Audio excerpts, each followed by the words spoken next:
C'était une expérience unique et je souhaite à tout le monde de vivre ce que moi j'ai vécu.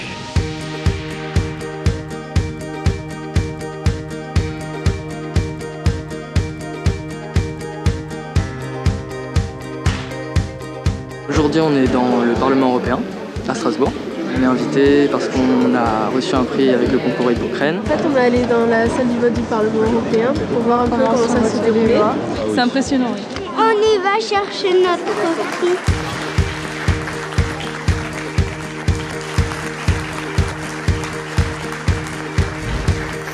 C'est un prix qui est exemplaire, une action exemplaire.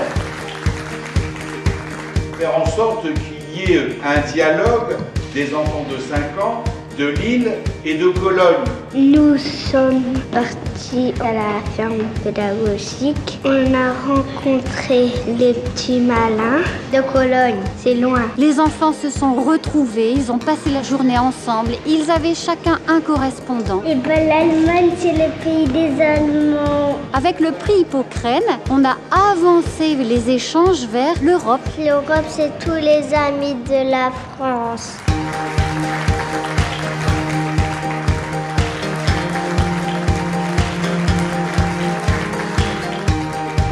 On a travaillé sur un projet sur l'énergie.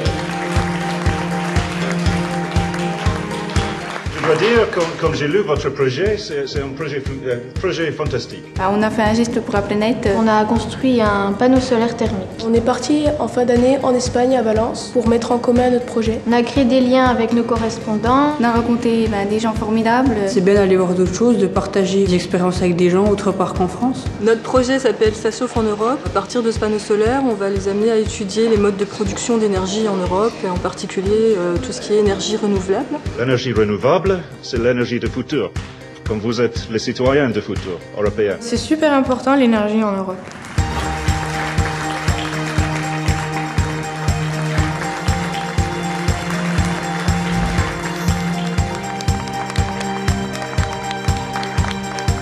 On a monté un projet européen Avec les Polonais. que l'on rencontrera l'année prochaine à Paris Sur les scientifiques. notamment Marie Curie. Grande scientifique, femme, qui a eu aussi des difficultés pour pouvoir obtenir l'éducation qu'elle désirait avoir. On a découvert qu'avant, les femmes vivaient un peu dans une société un peu sexiste. Les femmes n'avaient pas le droit d'aller à l'université. Cette relation qui est entre vous et le lycée polonais, justement, à travers la science, à travers aussi la place de la femme, je trouve que c'est ça aussi les valeurs de l'Europe.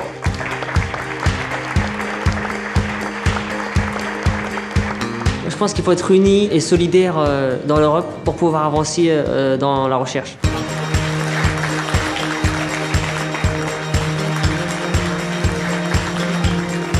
Le patrimoine architectural de l'Europe, c'est quelque chose d'essentiel pour comprendre ce qu'est l'anthropologie, c'est-à-dire la conception de l'humain en Europe. Cette année, les professeurs nous ont proposé un projet sur les différents patrimoines de la Renaissance. On va découvrir le patrimoine italien. On va visiter 3 villes, Bologne, Florence et Ferrare. Pour moi, le voyage en Italie, c'est de revenir avec plein de nouvelles techniques pour mon métier plus tard. Permettre aux élèves de s'approprier des compétences professionnelles et peut-être après qu'ils aillent travailler dans un pays de l'Union européenne. Je voudrais féliciter la Fondation Hippocrène de valoriser la filière professionnelle.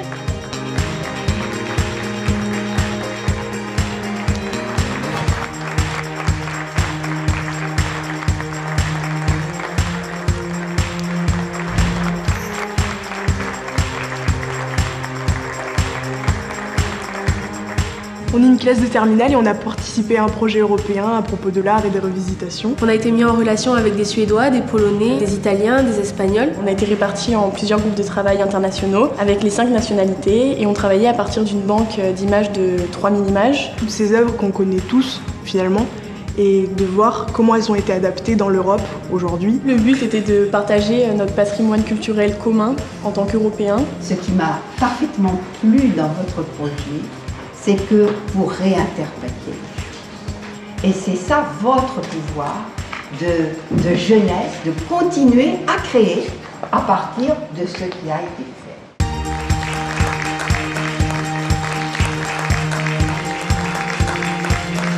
Merci Hippocrène. La Fondation Hippocrène, c'est justement de faire, non pas étudier, mais vivre l'Europe.